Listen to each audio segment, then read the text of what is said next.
एक फिल्म का एक्टर जो कश्मीर का था 27 वर्ष के बाद कश्मीर जा पाया। कौन वे लोग थे जो कश्मीरी हिंदुओं को विस्थापित कर दिए थे? ऐसी कौन सी नौबत आई थी कि कश्मीर घाटी हिंदू विहीन हो गई? ये कांग्रेस का पाप था। धारा 370 जो कश्मीर में लागू कर दिया गया था कि कश्मीर में बिहार का व्यक्ति नहीं जाके बच सकता, मिथिला का व्यक्ति नहीं बच सकता। ये कांग्रेस ने पाप किया था। परिणाम क्या था? पाकिस्तानी वहां बस रहे थे और शेष हिंदुस्तानियों को कश्मीर खाली करने के लिए कहा जा रहा था। मोदी जी आए, धारा 370 समाप्त हुई। आज कश्मीर में मिथिला का व्यक्ति भी और बिहार का व्यक्ति भी समान रूप से जाकर के बच सकता है। यह अधिकार मोदी जी ने दिया है। बहनों और भाइयों, मैं तो आपसे कहने के लिए आया हूं, ये जो आरजेडी है, ये जो कांग्रेस है और इनका एक पार्टनर उत्तर प्रदेश में है समाजवादी पार्टी के रूप में, ये घोर हिंदू द्रोही है, रामद्रोही हैं, मां जानकी के विरोधी हैं। जो राम का विरोधी होगा, मां जानकी का विरोधी होगा, हमारा भी विरोधी होगा। आप याद करिए, ये कांग्रेस है जिसने कहा था राम हुए ही नहीं। भगवान राम और मां जानकी के अस्तित्व पर इन्होंने प्रश्न खड़ा किया था। ये परम पिता परमेश्वर की साक्षात प्रतिमूर्ति है राम और जानकी। उनके अस्तित्व पर प्रश्न खड़ा करके हमारी आस्था के साथ कांग्रेस ने खिलवाड़ किया था। सुप्रीम कोर्ट में इन्होंने एफिडेविट दिया।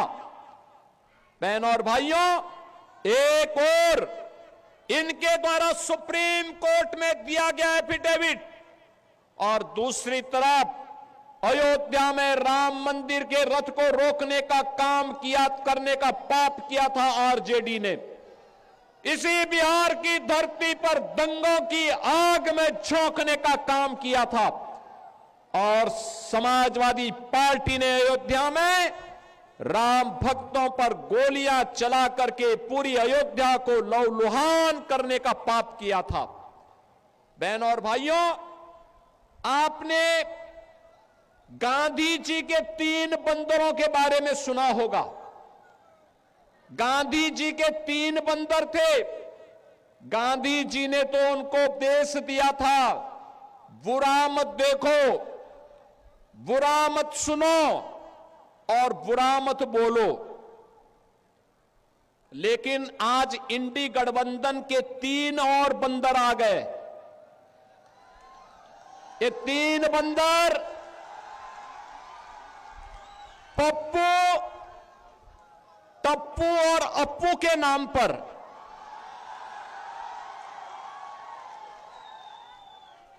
पप्पू, टप्पू और अप्पू के नाम पर पप्पू सच बोल नहीं सकता, अच्छा बोल नहीं सकता, टप्पू अच्छा देख नहीं सकता और अप्पू सच सुन नहीं सकता। इन लोगों को एनडीए सरकार के द्वारा किए गए विकास दिखाई नहीं दे रहे। उसकी खुशबू इनको सुनाई नहीं दे रहा है, दिखाई नहीं दे रहा है। ये उसके बारे में बोल नहीं सकते, सुन नहीं सकते, देख नहीं सकते और इसीलिए तो दुष्प्रचार कर रहे हैं।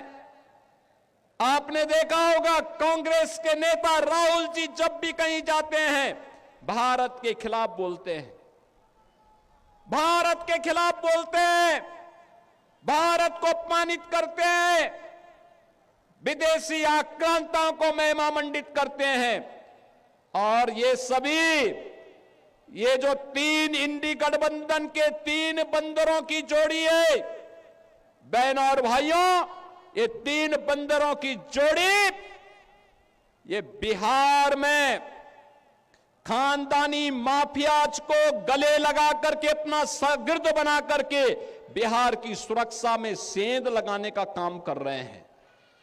बिहार की सुरक्षा, घुसपैठियों को बिहार की धरती में घुसा करके बिहार की सुरक्षा में सेंध लगाना। क्या हुआ था आरजेडी की सरकार के समय? क्या हुआ था आरजेडी की सरकार के समय?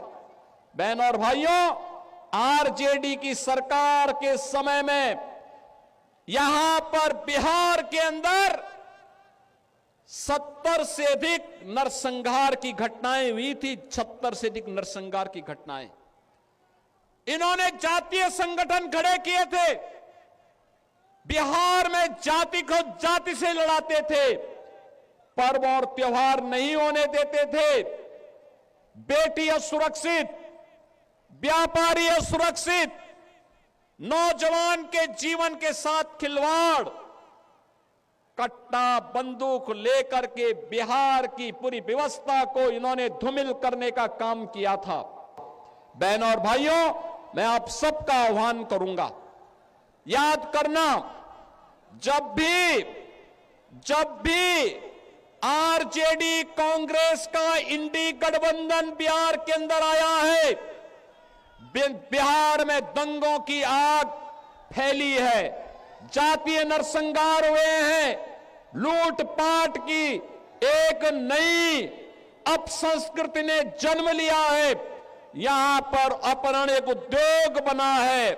लेकिन अब हम अपने बिहार में इस प्रकार की अराजकता को फिर कभी नहीं आने देंगे और इसके लिए मैं मिथिला के वासियों का आह्वान करने के लिए आया हूं, अयोध्या का संदेशा लेकर के आया हूं और संदेशा यही है कि एनडीए की सरकार फिर से बिहार के अंदर आनी चाहिए। नीतीश जी के नेतृत्व में फिर से बिहार के अंदर एनडीए की सरकार बने। हमें घुसपैठ नहीं होने देनी है, घुसपैठियों को नहीं आने देना है।